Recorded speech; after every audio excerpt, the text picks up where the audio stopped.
আজ ১৬ই ফেব্রুয়ারি ২০২৬ Tufanganj college of এডুকেশনে চলছে ইউথ অ্যাট দ্য ক্রসরোডস নামের একটা জাতীয় স্তরের সেমিনার।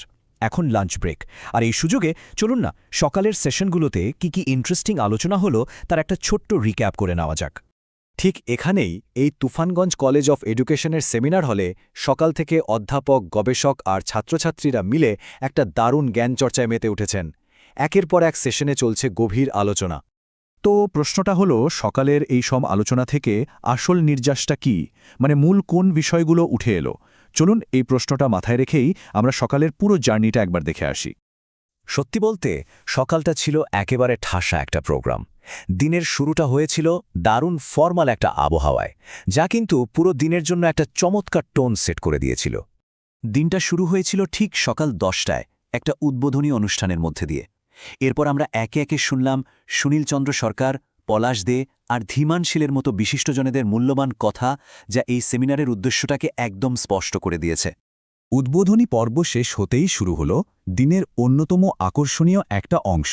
দেশের কয়েকজন স্বনামধন্য শিক্ষাবিদের কাছ থেকে সরাসরি শোনার সুযোগ হলো আমাদের। সকাল 10:45-এ মূল ভাষণ দিয়ে আলোচনাকে একটা অন্য মাত্রায় নিয়ে গেলেন প্রখ্যাত ঐতিহাসিক ড. আনন্দগোপাল ঘোষ।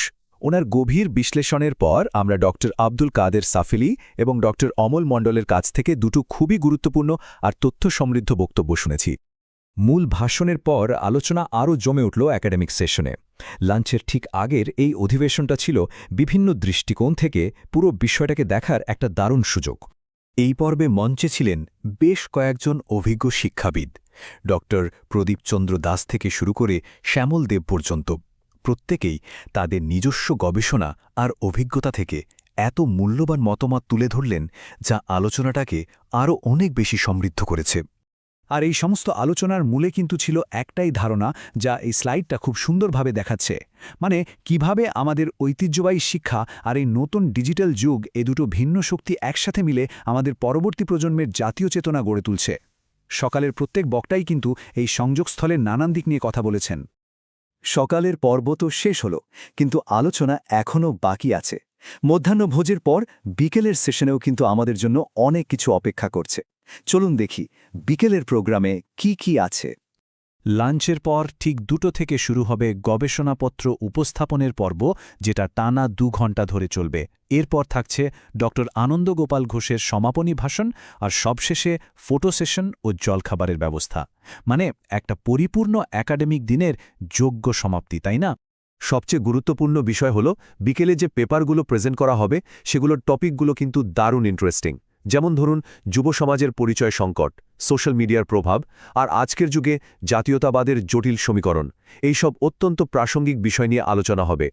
আসলে দিন শেষে এই সেমিনারের মূল উদ্দেশ্য তো এটাই, ঐতিহ্য আর ডিজিটাল যুগের মধ্যে একটা সেতু তৈরি করা।